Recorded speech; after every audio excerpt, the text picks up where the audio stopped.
Madame Jeanine Dubié pour le groupe radical républicain, démocrate et progressiste, qui sera la dernière intervention pour les porte-parole des groupes.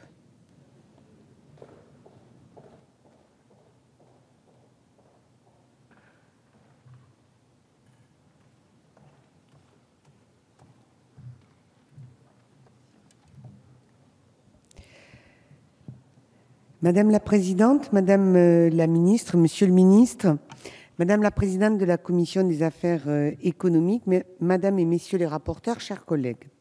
La mission égalité des territoires et logement que nous examinons est une mission conséquente. D'abord en termes budgétaires, avec pas loin de 18 milliards d'euros, mais aussi en termes de politique publique.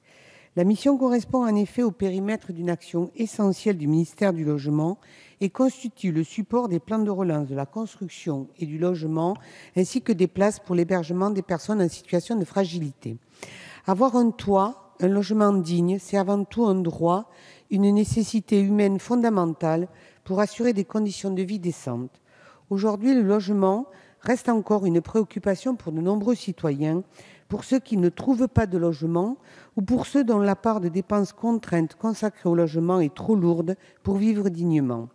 Ce sujet cristallise de fortes angoisses sur le développement harmonieux de la famille, sur l'autonomie ou sur la crainte du déclassement. Cette année, l'examen des crédits de la mission égalité des territoires et logements se fait dans un contexte économique global un peu plus favorable. Pour la première fois depuis 2011, les ventes et les autorisations à construire sont en hausse. Ces indices témoignent d'une amélioration sensible de la situation du secteur, de la construction et du logement en général. C'est un signal positif que nous attendons désormais de voir vérifier sur les territoires, car c'est l'ensemble de nos économies locales qui bénéficient de ces externalités positives, l'emploi, l'activité du secteur du BTP ou encore l'accès au logement. Madame la ministre, au nom du groupe RRDP, je veux vous dire que nous avons pu constater vos nombreuses initiatives et votre politique volontariste menée depuis bientôt 2 ans pour proposer et mettre en œuvre les outils nécessaires pour amorcer ce redressement. Nous nous félicitons aujourd'hui de constater que cette énergie commence à porter ses fruits. Pour citer quelques exemples de ces initiatives, j'évoquerai les efforts sur la construction et la rénovation du logement social. Pour encourager les travaux de rénovation énergétique par le biais de la prorogation du crédit d'impôt et l'éco-PTZ pour 3 ans, pour favoriser l'investissement locatif, par l'extension du PTZ à toutes les communes de zones rurales, pour la réhabilitation de logements anciens.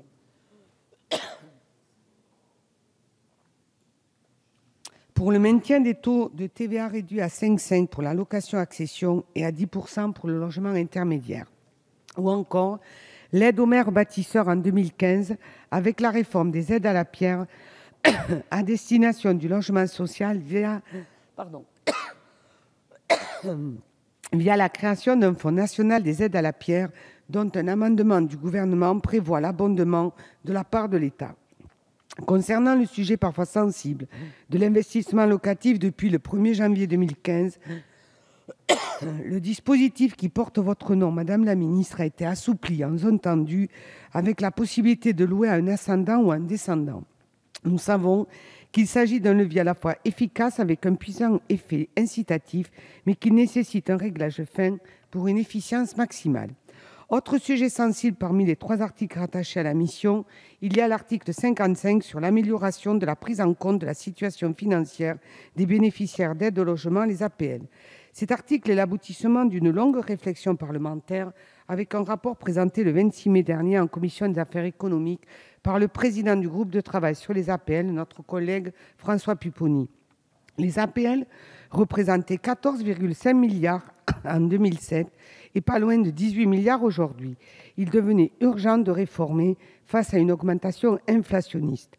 L'idée d'un rabotage général des APL a été écartée pour privilégier une piste plus juste,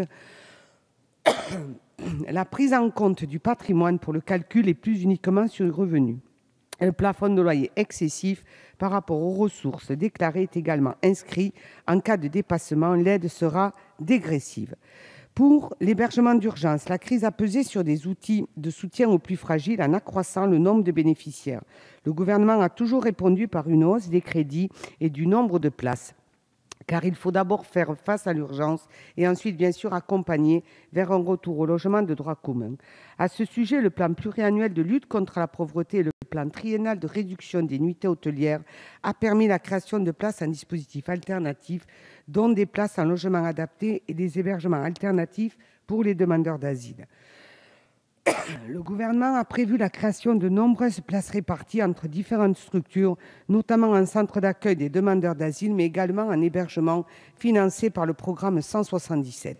Par ailleurs, l'accueil des réfugiés constitue une opportunité pour repenser le programme, car l'élan de solidarité déployé par la société civile et les services de l'État dans l'accueil des réfugiés donne naissance à de nouvelles idées et à une pérennisation des financements pour donner une meilleure visibilité sur les crédits effectivement alloués pendant l'exercice et d'engager d'actions à long terme, comme l'a montré ma collègue Dominique Ourliac dans son excellent rapport. En conclusion, je dirais qu'en dépit d'un contexte budgétaire très contraint, le budget que nous examinons ce soir est un budget équilibré qui préserve le financement des actions prioritaires.